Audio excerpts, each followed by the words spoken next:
Okay, let's pause for just a second. Look how far we've come. Look what we've covered this week. We've covered forwarding, routing, switching fabric, scheduling, congestion, BGP. That's not a little bit of light material. Individually, each piece makes sense, but here's the thing most people miss. The real power isn't in any one mechanism. It's the fact that they're running all at the same time. The network layer isn't one decision. It's a layer of decisions happening in microseconds, and every single one of those decisions affects what you see on your screen. That leg spike, the smooth video call, the weird reroute across the country. There's a mechanism behind it. Let's follow a packet one more time. It hits a router, the input port processes it, the forwarding table checks it, where do you go? The switching fabric moves it internally, the output port schedules it when it leaves, and all of that, well, it happens ridiculously fast. Millions of times per second, no pause, no committee meeting, just structured execution. I love this part because when you slow it down mentally, it actually feels kind of complex, but in reality, it's disciplined, mechanical, it's deterministic. Routers don't panic, they follow the rules, like our evil overload robots should. Now let's stress it. Let's crank up the traffic. Queues start to form, scheduling kicks in, some packets have to wait, some get to go first. Buffers absorb those short bursts of traffic, but if demand stays high, well, packets drop. And here's the mind shift that we need to be aware of. What users call lag is the system actually enforcing its limits. It's not chaos, it's capacity being respected.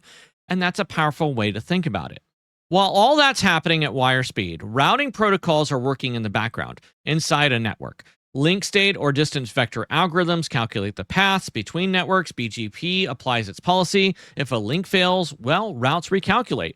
That recalculation period, we call that convergence, and it determines how smooth or bumpy the transition feels. Every packet you send is riding on top of those decisions, constantly, throughout the entire day.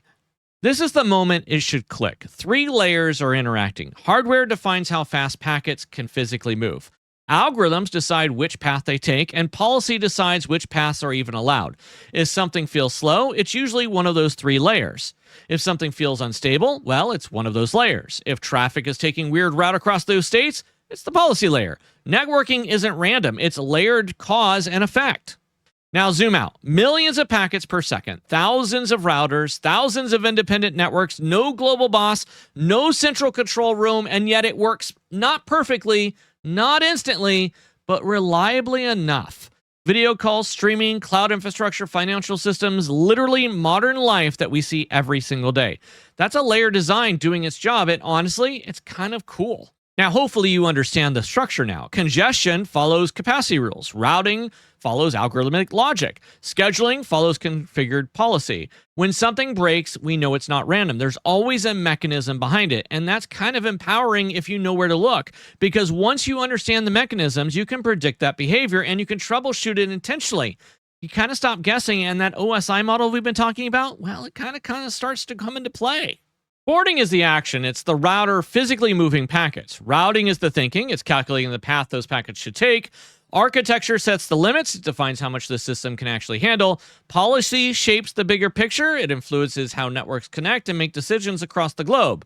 The network layer isn't a random or abstract. It's deliberate engineering operating at a massive scale. And now, you don't just recognize the terms, you understand how the pieces actually fit together.